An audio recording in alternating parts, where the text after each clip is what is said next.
শাস্ত্রে বলেছে যে আত্মহত্যা করবে, ক্ষেত্রটাকে শেষ করে দেবে, তার মুখ দর্শন করতে কেহ যেন না যায়। যে বিষ খাবে, যে গলায় দড়ি দেবে, যে ছুরিকাঘাত হয়ে তার শরীরটাকে নষ্ট করবে, তার মুখ দর্শন করতে কেহ যাবে না, পাপটা সঙ্গে আনবে। এই ক্ষেত্র অর্থাৎ দেহটা, এই দেহটা যে আপনি পেয়েছেন 84 লক্ষ জন্ম ভ্রমণ করার পর মানব জন্ম পায়, একবার দুবার নয়, 84 লক্ষ। তার মধ্যে 30 লক্ষ বার আপনি পশু কোলে আসতে হয়েছে, বাঘ হয়েছেন, কুকুর হয়েছেন, ছাগল হয়েছেন, কত পশু পাখি হয়ে, তারপরে 20 লক্ষ বার বৃক্ষ কোলে, বাঁশ গাছ, আম গাছ, জাম গাছ, যেমন যেমন দাঁড়িয়ে আছেন সব গাছ কোলে একবার একবার একবার একবার আসতে হয়েছে। কৃমি কীট রূপে 10 লক্ষ বার আসতে হয়েছে, 9 লক্ষ বার অন্ডজ, ডিম কুল, সর্পকুল, এ আস্তে আস্তে 4 লক্ষ বার বানর কুল, নারী পুরুষ হতে হতে এত সুন্দর একটি ক্ষেত্র পেয়েছেন। ক্ষেত্র মানে দেহটা। এই দেহের মধ্যে কোন রকম আপনাকে খামতি দেয়নি, ভগবান একটা হাত এরকম ব্যাকা করে পাঠায়নি আপনাকে, কটা আঙ্গুল আপনাকে বাদ দিয়ে দেয়নি, চোখ দিয়েছে, মুখ দিয়েছে, কান দিয়েছে, কত সুন্দর ক্ষেত্রটা সাজিয়ে দিয়েছে আপনাকে।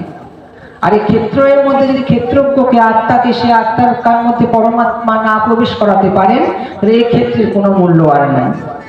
তো সে কারণে ক্ষেত্র আর ক্ষেত্রকে পরিষ্কার করতে হয়, আগাছা দমন করতে হয়। মালিক আছে যিনি ক্ষেত্রজ্ঞ আত্মা রূপে। এই দেহটা আপনি পেয়েছেন মা বাবার থেকে, পরের জায়গা, পরের জমি, ঘর বানায় আমি রই, আমি তো সেই ঘরের মালিক নই। তো মা বাবার দেওয়াই দেহটা, আর মা বাবার দেহ দেওয়াটা আপনি পেয়েছেন, আপনি ভাবছেন এই দেহের মালিক আমি, আসলে তা না। যেদিন মালিক বলবে এবার তল্পি তল্পা গোটাও, সেদিন কি হবে? ওই শ্মশান হবে শেষে বিছানা, আমি রব ঘুমাইয়ে, এই খাঁচা পরে রবে পাখি, সেদিনে যাবে পলাই। আরে পান পাখি পালালে এই দেহ আরে দেবে না সারা,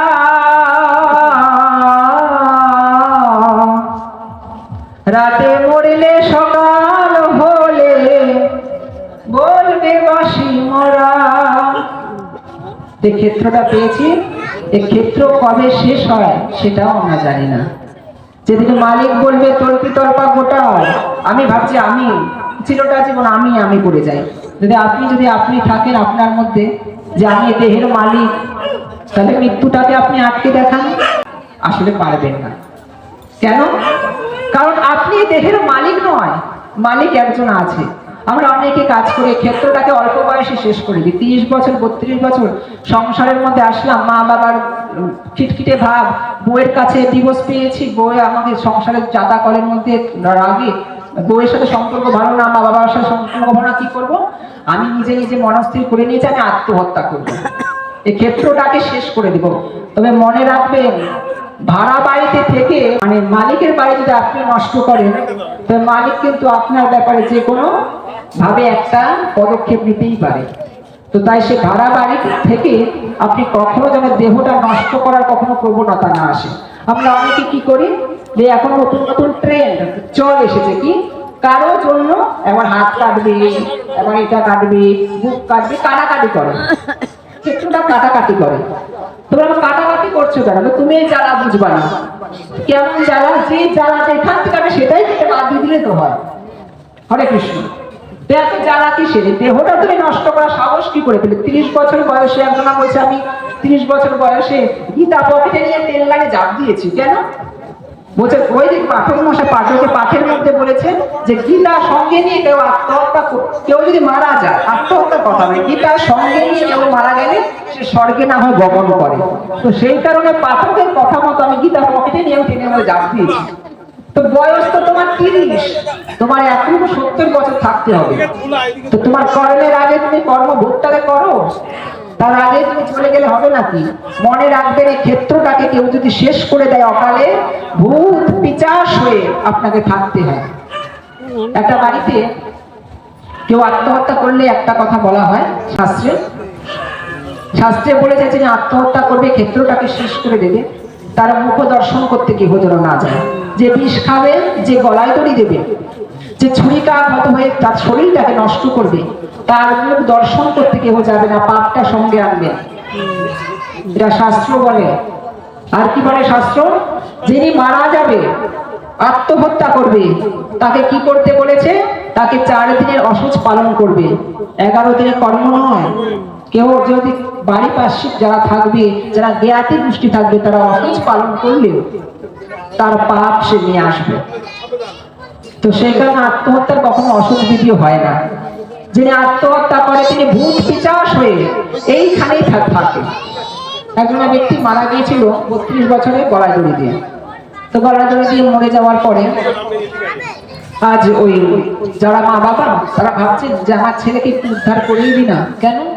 ছেলেটা অল্প বয়সে মারা গেছে। তো সেই কারণে কি করতে হবে? সেই কারণে আমাকে করতে হবে কি, যে আমার ছেলের জন্য আমি পাড়ার লোক সবাইকে ডেকে এনে খাওয়াবো, আর খাইয়ে আমি উদ্ধার করে দেবো আমার ছেলেকে। আমার ছেলেকে আমি উদ্ধার করে দেবো, এটা ভুল ভাবনা। যখন 11 দিনে কাজটা করলো, 3 দিন 4 দিন পরে কি হলো জানেন?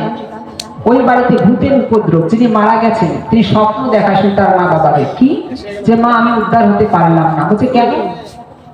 বলছে আমার থেকেও যারা শক্তিশালী আত্মাগুলো আছে, তুমি আমাকে সেই খাবারটা দেওয়ার আগে তারাই সেই খাবারটা নিয়ে নেয়। আমি কি খাই? যিনি আত্মহত্যা করে তিনি পায়খানা প্রস্রাব খায়, আর তাছাড়া কিছু খায় না। আর কি খায়?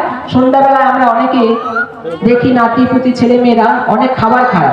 সাবধান, সন্ধ্যাবেলায় কোনো খাবার খেতে নেই। সন্ধ্যা কখন হয়? 6টা বেজে 24 থেকে 6টা বেজে 24। তো সেই কারণে ওই সময়টায় 48 মিনিট, 6টা বাজে 24 থেকে 6টা বেজে 24, এই 48 মিনিট কখনো মুখে কিছু দিতে নাই, একটু জলও গ্রহণ করতে নাই সন্ধ্যাকালে। এই সন্ধ্যাকালে আপনি যা খাবেন, আপনার খাবারটা ওই ভূত পিশাচ হয়ে যারা থাকে, খারাপ আত্মাগুলো যারা গলায় দড়ি দিয়ে মরেছে, বিষ খেয়ে মরেছে, আত্মহত্যা করেছে, তারা সেই খাবারটা পায়। তার জন্য কখনো সেই খাবারটা খেতে নাই।